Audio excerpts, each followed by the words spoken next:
بسم اللہ الرحمن الرحیم۔ گمنام ہیرو کے معزز ناظرین، السلام علیکم۔ دوستو، لائک ضرور کر دیا کریں، شکریہ۔ آئیے چلتے ہیں کہانی کی طرف۔ وہ چل پڑے۔ جب وہ گھنی جھاڑیوں کے قریب پہنچے تو احمد علی نے اشارہ کیا۔ ہم دونوں نے رائفلیں اپنے کندھوں سے لگا لیں۔ میں نے انگریز کو اور احمد علی نے ہندوستانی کو شست میں لیا۔ پہلے احمد علی کی رائفل سے گولی نکلی، فوراً بعد میں نے رائفل فائر کر دی۔ ہندوستانی رکا اور اس کے گھٹنے زمین سے لگے، پھر وہ لڑک گیا۔ انگریز بھی رک گیا۔ اس نے اپنے دائیں پہلو پر دونوں ہاتھ رکھے، اسی طرح جھکا اور گرتے گرتے جھاڑیوں کے پیچھے چلا گیا۔ اس سے پہلے میں نہ جانے کتنے انسانوں کو قتل کر چکا تھا، لیکن ایک انگریز کو گولی مار کر مجھے عجیب سی خوشی محسوس ہوئی۔ میں نے اپنی آپ بیتی کے شروع میں آپ کو بتایا تھا کہ مجھے انگریز دیکھنے کا بہت شوق تھا، اور یہ میرا عقیدہ بن گیا تھا کہ انگریز تمام تر بنی نوع انسان سے برتر اور اعلیٰ قوم ہے، اور بادشاہی کا حق صرف اسی قوم کو حاصل ہے۔ میں انگریزوں سے ڈرا کرتا اور سروس میں انگریز افسر کو سلام کر کے مجھے ایسا سکون حاصل ہوتا جیسے میں نے عبادت کی ہو، مگر ایک انگریز کو گولی ماری تو میں نے اپنے آپ میں بڑائی اور برتری محسوس کی، جیسے میں نے کسی جینی یا بھوت کو مار ڈالا ہو۔ میں نے گردن اکڑا کر احمد علی کی طرف دیکھا۔ اس کے چہرے پر کوئی ایسا تاثر نہیں تھا جس سے پتہ چلتا کہ وہ ڈرا ہوا ہے یا نہیں، یا وہ خوش ہے یا کیا محسوس کر رہا ہے۔ اب چلو ان کی جیبیں خالی کریں، احمد علی نے کہا۔ ہمیں یہاں سے جلدی نکلنا چاہیے، ہو سکتا ہے ان کے ساتھ کچھ اور آدمی ہوں۔ ہم جلدی گئے۔ ہندوستانی کو دیکھا، وہ مر چکا تھا۔ اس کی جیبوں کی تلاشی لی، 26 روپے اور کچھ آنے نکلے۔ اس زمانے میں یہ خاصی رقم ہوا کرتی تھی۔ انگریز سے زیادہ رقم کی امید تھی، وہ بادشاہ تھا۔ ہم دونوں ادھر گئے جدھر وہ گیا تھا، مگر وہ کہیں نظر نہ آیا۔ جھاڑیوں کو ہٹا کر دیکھا، وہاں اس کا نام و نشان نہ تھا۔ زمین پر خون کا ایک قطرہ نظر نہیں آتا تھا۔ احمد علی ایک طرف اور میں دوسری طرف چلا گیا۔ انگریز نہ ملا۔ کیا تمہیں یقین ہے کہ اسے تمہاری گولی لگی تھی؟ احمد علی نے پوچھا۔ میں نے بڑ ہانکنا مناسب نہ سمجھا، میں سوچ میں پڑ گیا۔ مجھے شک ہونے لگا کہ میرا نشانہ چوک گیا تھا۔ وجہ یہ ہوئی تھی کہ مجھ سے پہلے احمد علی نے گولی چلائی تھی۔ اس فائر کے دھماکے نے میری شست ہلا دی تھی، میں نے فوراً فائر کر دیا تھا۔ احمد علی، میں نے کہا، مجھے شک ہے وہ بدبخت شاید زخمی بھی نہیں ہوا۔ احمد علی نے کہا، زخمی ہونے اور گرنے کا دھوکہ دے کر بھاگ گیا ہے، پھر یہاں سے جلدی نکل جانا چاہیے۔ میں نے کہا، کیا تم اس جنگل سے واقف ہو؟ نہیں، احمد علی نے کہا، شکر کرو رائفلیں مل گئی ہیں اور دا بھی۔ اب جو کچھ ہونے والا تھا اسے ہم سمجھتے تھے۔ انگریز شکاری کی رپورٹ پر پولیس اور شاید فوج کو بھی ہمارے تعاقب میں آنا تھا۔ ہماری مشکل یہ تھی کہ ہمیں معلوم نہیں تھا کہ تعاقب میں آنے والے کدھر سے آئیں گے۔ ہم جھاڑیوں کی اوٹ سے نکلے ہی تھے کہ ہمیں وہ بنگالی نظر آیا جو زخمی شیر سے بچنے کے لیے بھاگ گیا تھا۔ اس نے اپنے ساتھی کی لاش دیکھی ہوگی، پھر اس نے ہندوستانی شکاری کی لاش دیکھی، اس لیے اس کے چہرے پر جو خوف تھا وہ ہونا ہی چاہیے تھا۔ ہمیں دیکھ کر وہ رک گیا۔ اس نے اور احمد علی نے آپس میں بنگالی زبان میں باتیں کی جو میں نہ سمجھ سکا۔ میں نے دیکھا کہ بنگالی احمد علی کو ہاتھوں کے اشاروں سے راستہ سمجھا رہا تھا۔ خانو، احمد علی نے کہا، اسے زندہ جانے دینا خطرناک ہے، لیکن غریب آدمی ہے، اسے قتل کر دیا تو اس کے بچے بھوکے مر جائیں گے۔ اس کے ہاتھ پاؤں باندھ کر یہیں چھوڑ جاتے ہیں تاکہ یہ خطرہ نہ رہے کہ انگریز کی طرح بھاگ جائے گا اور پولیس کو اطلاع دے دے گا۔ میں نے کہا، چلو اس سے فارغ ہو کر بھاگ چلتے ہیں۔ ہم نے اسی کو کہا کہ جس رسی سے بکرا بندھا ہے وہ رسی کھول لائے۔ وہ رسی لے آیا تو ہم نے اس سے اس کے ہاتھ پیٹھ پیچھے باندھ دیے اور یہی رسی کاٹ کر ٹخنوں سے اس کے پاؤں بھی باندھ دیے۔ وہ قسمیں کھاتا رہا کہ وہ کسی کو کچھ نہیں بتائے گا اور اسے باندھا نہ جائے، لیکن ہم نے اس کی ایک نہ سنی۔ احمد علی نے مجھے بتایا کہ ہم کہاں ہیں اور ہمیں کدھر جانا چاہیے۔ لیکن احمد علی، میں نے پوچھا، ہم جائیں گے کہاں؟ آسام، احمد علی نے کہا۔ میں تمہیں اپنے وطن لے جا رہا ہوں، وہاں سے ہم ہندوستان کا رخ کریں گے۔ آسام کتنی دور ہے؟ بہت دور، احمد علی نے جواب دیا۔ ہم چونکہ قدم قدم پھونک کر رکھتے ہیں، اس لیے بہت دنوں بعد آسام پہنچیں گے۔ اگر ہم عام حالات میں میں چل رہے ہوتے تو اب تک ہم بہت دور نکل گئے ہوتے۔ میرا خیال ہے کہ تم مجھ سے زیادہ سوال نہ پوچھو، اگر تمہارے دل میں کوئی ڈر ہے تو وہ نکال دو۔ مجھے یاد نہیں کہ میرے دل میں کوئی ڈر تھا یا نہیں، اتنا یاد ہے کہ کبھی ایسے لگتا جیسے میں خواب دیکھ رہا ہوں، اور کبھی ذہن بالکل صاف اور بیدار ہو جاتا اور مجھے خوشی سی ہوتی کہ میں بڑے صحیح راستے پر جا رہا ہوں۔ ہم وہاں سے چل پڑے، سورج آگے نکل گیا تھا اور کچھ دیر بعد اسے غروب ہو جانا تھا۔ ہمیں بھوک پریشان کرنے لگی تھی، لیکن بھوک کا وہاں کوئی علاج نہ تھا۔ اچانک مجھے ایک خیال آیا۔ احمد علی، میں نے کہا، کیا دنیا کا اور خدا کا قانون ہمارے ہاتھ میں آ گیا ہے کہ ہم اتنے سارے آدمیوں کو قتل کرتے چلے جا رہے ہیں؟ میں نے بزرگوں سے سنا ہے کہ انسان کو قتل کر کے انسان کے بنائے ہوئے قانون سے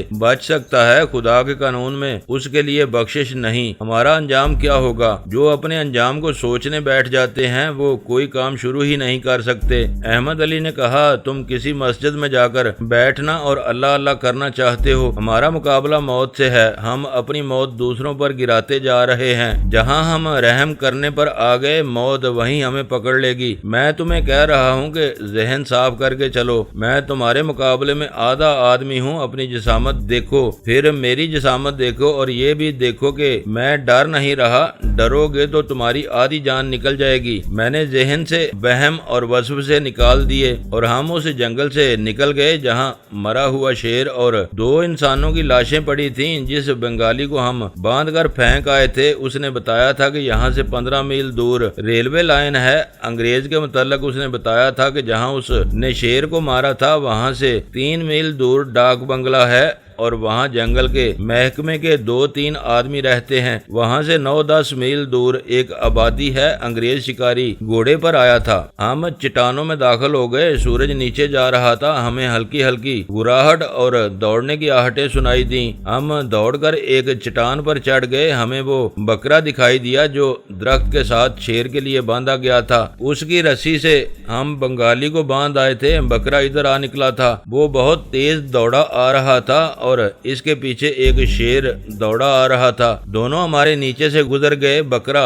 اتنا تیز نہیں دوڑ سکتا تھا۔ ذرا ہی آگے جا کر شیر نے اسے گردن سے پکڑ لیا اور بمبوڑ کر اسے گرا لیا۔ ہم اس شیر کو آسانی سے مار سکتے تھے، لیکن اسے مار کر کیا کرنا تھا؟ ہمیں وہاں سے نکلنا تھا۔ احمد علی نے کہا، خطرہ ٹل گیا ہے۔ اب شیر بکرے میں مگن ہو گیا۔ ہم چٹان کے اوپر آگے نکل گئے اور نیچے اترے۔ یہ علاقہ بہت ہی دشوار گزار تھا۔ دور دور کوئی گاؤں نہیں ہو سکتا تھا۔ بھوک ہماری طاقت ختم کر رہی تھی۔ آگے پھر ایک کھلی جگہ آ گئی اور سورج غروب ہو گیا۔ جوں اندھیرا گہرا ہوتا جا رہا تھا، جنگل بیدار ہو رہا تھا۔ کبھی کبھی دور سے شیر کی ہلکی سی گرج سنائی دیتی تھی۔ کچھ اور آوازیں بھی تھیں۔ میں ان میں بھیڑیوں کی آواز کو پہچانتا تھا۔ احمد علی نے کہا کہ رکنا نہیں چاہیے۔ بنگالی نے بتایا تھا کہ 4-5 میل دور کوئی نہ کوئی چھوٹا سا گاؤں ہوگا۔ اب تو بھوک نے ادموا کر دیا تھا اور تھکن الگ تھی۔ میں محسوس کر رہا تھا کہ میری اور احمد علی کی چال وزنی ہو گئی ہے۔ وہاں راستہ تو کوئی تھا نہیں، بونے درخت اور جھاڑیاں اور اونچی گھاس میں سے ہم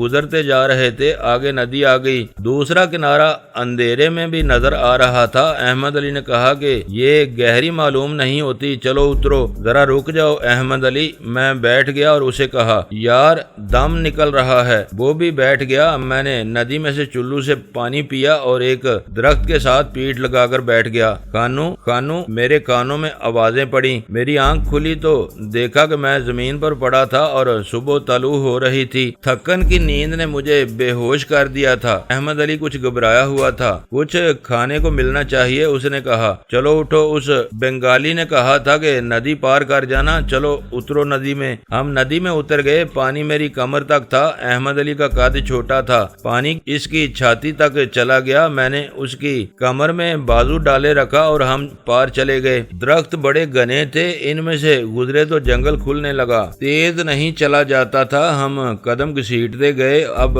خطرہ یہ تھا کہ ہمارا تعاقب ہوگا۔ جیل والوں کی رپورٹ پر پولیس کو ہمارے پیچھے آنا تھا اور انگریز کی رپورٹ پر الگ تعاقب کا خطرہ تھا۔ کم و بیش 2 گھنٹے چلنے کے بعد ہمیں 2 جھونپڑے نظر آئے۔ بنگال میں ایسے جھونپڑے بہت نظر آتے تھے۔ یہ لوگ جھونپڑے کے قریب تھوڑی سی جگہ دھان کی کھیتی بنا لیتے تھے، اس کے ساتھ پانی کا قدرتی تالاب ہوتا تھا جس میں سے وہ مچھلیاں پکڑ لیتے تھے۔ ہم جھونپڑی تک چلے گئے، 3-4 بچے باہر کھیل رہے تھے، وہ ہمیں دیکھ کر جھونپڑی میں بھاگ گئے۔ ایک بوڑھا باہر آیا، پھر ایک ادھیڑ عمر عورت آئی اور پھر ایک جوان لڑکی باہر آئی۔ ہندوستانی شکاری کی جیب سے جو 26 روپے نکالے تھے، ان میں سے ہم نے 3 روپے بوڑھے کے ہاتھ میں دے دیے اور اسے کہا کہ ہمیں کچھ کھانے کو دے دے۔ بوڑھے نے اپنے ہاتھ میں 3 روپوں کو دیکھا، پھر ہم دونوں کو دیکھا۔ حیرت اور مسرت سے اس کی آنکھیں ابل کر باہر آنے لگی تھیں۔ اس نے اتنی زیادہ رقم شاید پہلی بار اپنے ہاتھ میں پکڑی تھی۔ ہمارے پاس جو چاند آنے تھے وہ بھی اسے دے دیے۔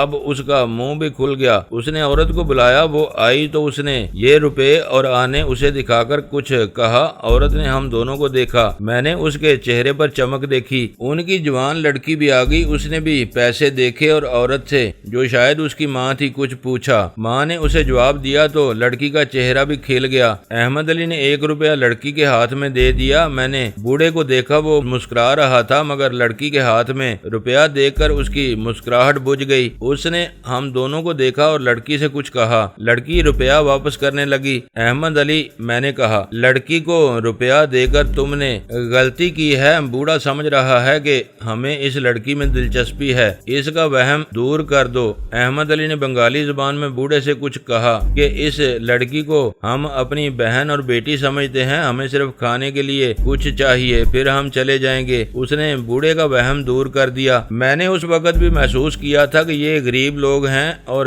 ان پر کوئی زیادتی نہیں ہونی چاہیے، لیکن آج اتنی مدت گزر جانے کے بعد جب وہ بوڑھا مر چکا ہوگا اور وہ لڑکی بوڑھی ہو گئی ہوگی، مجھے وہ بوڑھا یاد آیا ہے تو میرے سامنے آج کی تہذیب میں رنگی ہوئی شہری دنیا آ گئی ہے جو دولت کی ہوس سے دیوانی ہوئی جا رہی ہے۔ بیٹے کے لیے رشتہ ڈھونڈتے ہیں تو اس ہوس سے کہ جہیز زیادہ ہو اور ماڈرن ہو، لڑکی کا رشتہ وہاں دیتے ہیں جہاں روپے پیسے کی ریل پیل ہو، عزت و آبرو روپے پیسے پر قربان کی جا رہی ہے۔ وقار ہو نہ ہو، کار ضرور ہو۔ اس بوڑھے اور اس کے خاندان نے 3 روپے اور کچھ آنے پہلے کبھی نہیں دیکھے تھے۔ یہ اس کے لیے قارون کا خزانہ تھا، مگر اس خزانے سے قیمتی اس کی عزت اور عصمت تھی۔ مجھے آج تک اس بوڑھے کا نام یاد ہے۔ میں نے پوچھا تو اس نے بتایا تھا ہاشم، جو دراصل ہاشم تھا۔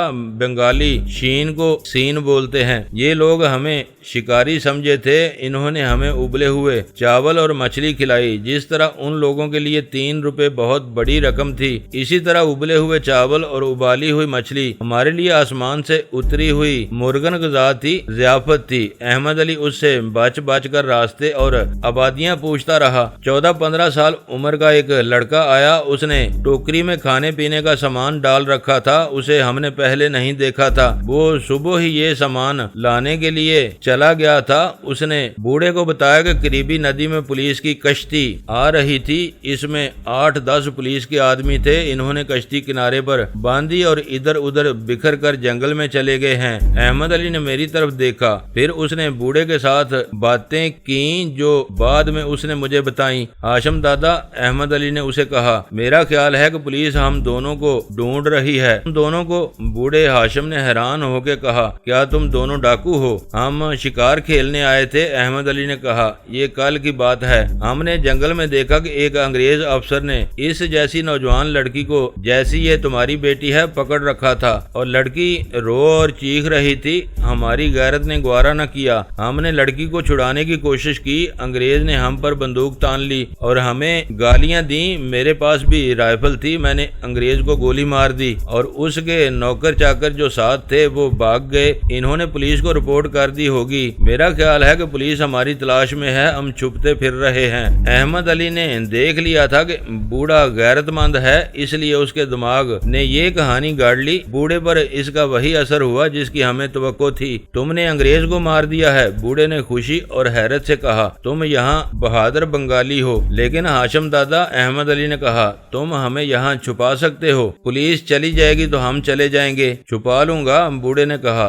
تم نے ایک لڑکی کی عزت بچائی ہے، میں تمہاری مدد کروں گا۔ بوڑھے نے دونوں جھونپڑوں سے اپنے خاندان کے بچے کو بلا کر کہا، اگر پولیس ادھر آ جائے اور تم سے پوچھے کہ تم نے 2 آدمی رائفلیں اٹھائے آتے ہوئے ہوئے دیکھے ہیں تو کہنا کہ نہیں دیکھے، اس نے سب کو پکا کر دیا۔ پولیس آ ہی گئی، ایک لڑکے نے پولیس کو آتے دیکھ لیا تھا۔ بوڑھے نے ہمیں ایک کونے میں لٹا کر اوپر بہت سامان رکھ دیا۔ پولیس نے سب کو باہر بلایا اور دھمکیاں دے کر پوچھا کہ انہوں نے 2 آدمی رائفلیں اٹھائے ہوئے ادھر سے گزرتے دیکھے ہیں۔ پولیس کا یہ آدمی بڑی اونچی آواز میں بول رہا تھا، اس نے میرا اور احمد علی کا حلیہ بتایا۔ سب نے کہا کہ انہوں نے ان 2 آدمیوں کو نہیں دیکھا، اگر ہمیں یہ 2 آدمی نظر آ جائیں تو ہم کسے بتائیں؟ بوڑھے نے پوچھا۔ اسے بتایا گیا کہ کہاں جا کر اطلاع دینی ہے۔ پولیس چلی گئی۔ بوڑھے نے اندر آ کر ہمیں سامان کے نیچے سے نکالا، کہنے لگا ہم لوگ اتنے غریب ہیں کہ کسی کو شک تک نہیں ہوتا کہ ہم کسی کو یہاں چھپا سکتے ہیں۔ احمد علی نے اسے کہا پولیس کا کچھ بھروسہ نہیں ہو سکتا،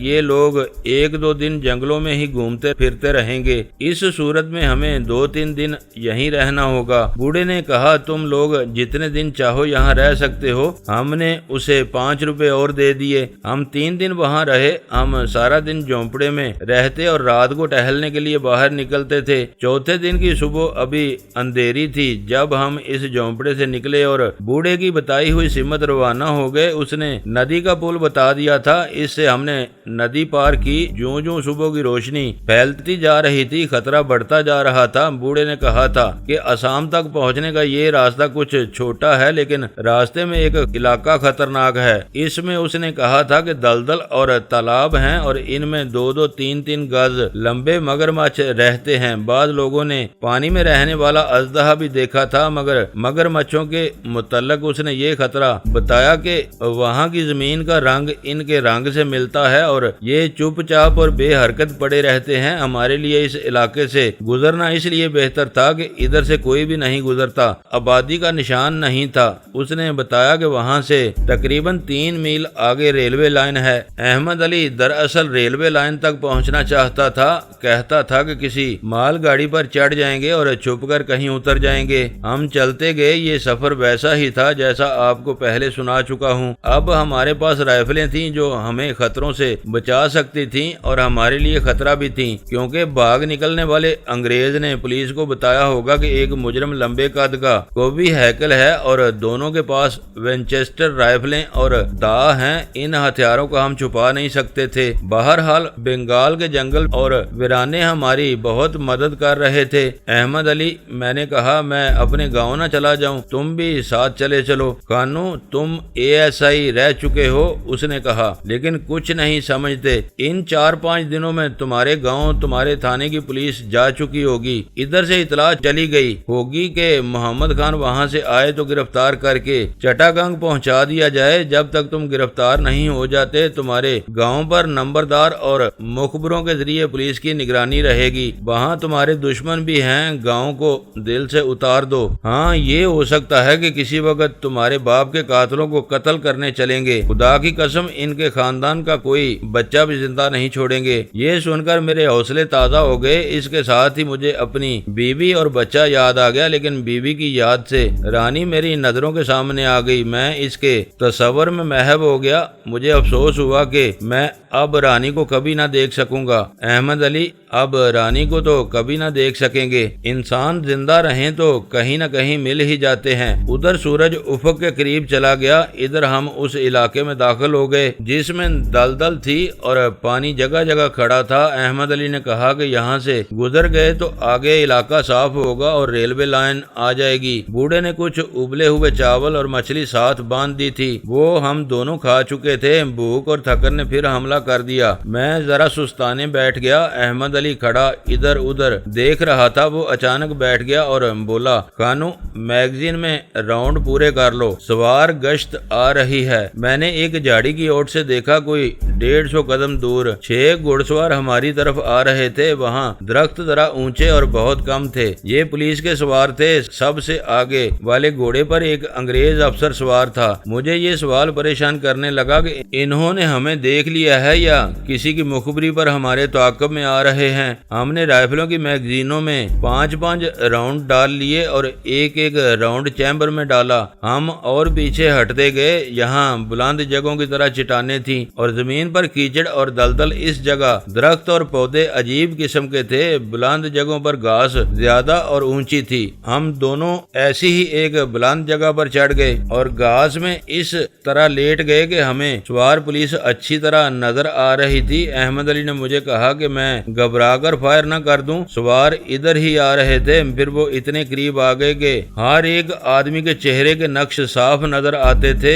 ہم بڑی آسانی سے انہیں گولیوں کا نشانہ بنا سکتے تھے۔ ان کے سنبھلنے تک ہم 1 منٹ میں سب کو ختم کر دیتے، لیکن اس میں خطرہ تھا۔ ہو سکتا تھا کہ کوئی اور پولیس پارٹی کہیں قریب ہی ہو۔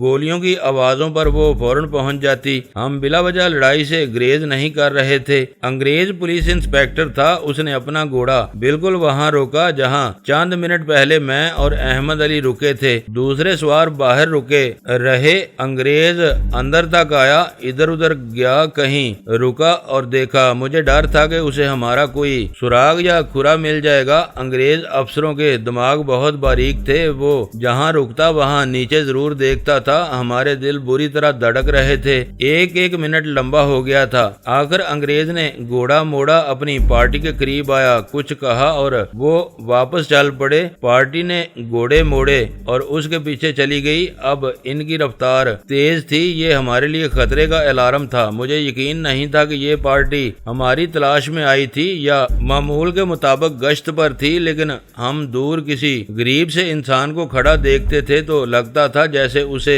انگریزوں نے یہ بتا کر کھڑا کیا ہے کہ یہاں سے 2 مفرور ملزم گزریں گے، جو ہی نظر آئیں اطلاع دو۔ یہ گھوڑ سوار دور چلے گئے تو ہم گھاس سے نکلے۔ سورج افق پر پہنچ گیا تھا۔ ہم نیچے اترے اور اس پارٹی کے متعلق باتیں کرنے لگے۔ ہم اوپر سے ایک اور طرف اترے، ذرا پرے پانی تھا اور اس کے ساتھ دلدل۔ سورج ابھی غروب تو نہیں ہوا تھا، لیکن اس جگہ سے دھوپ جا چکی تھی۔ میں ویسے ہی رک گیا اور احمد علی آگے چلا گیا۔ اچانک میری ٹانگ شکنجے میں جکڑی گئی اور لوہے کی کیلیں میری ٹانگ میں اترنے لگی۔ میں نے نیچے دیکھا، میری ٹانگ ایک مگرمچھ نے اپنے منہ میں لے لی تھی۔ مگرمچھ 2.5 گز لمبا تھا۔ درد سے اور دہشت سے میری چیخ نکل گئی۔ مگرمچھ نے اتنے زور سے کھینچا کہ میں گر پڑا۔ وہ مجھے پانی میں لے جا رہا تھا۔ احمد علی نے دیکھا تو وہ دوڑا آیا۔ اس نے درد سے کراہتے ہوئے کہا کہ گولی چلاؤ۔ اس نے کہا گولی نہیں چلے گی خانو، گھبرانا نہیں۔ اس نے نیام سے دھا نکالا، مگرمچھ کے سر پر مارا،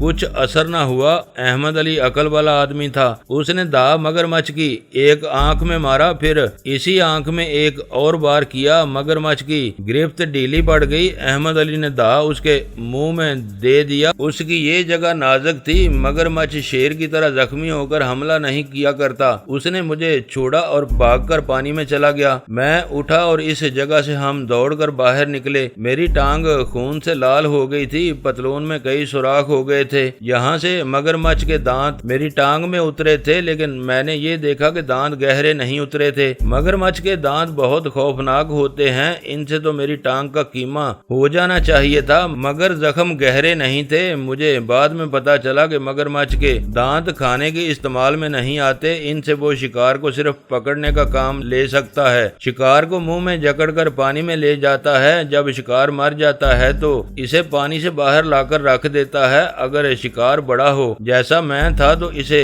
کیچڑ میں دبا دیتا ہے۔ جب جسم گلنے سڑنے لگتا ہے تو اسے چباتا نہیں بلکہ نگل لیتا ہے۔ اگر شکار چھوٹا ہو تو فوراً نگل لیتا ہے۔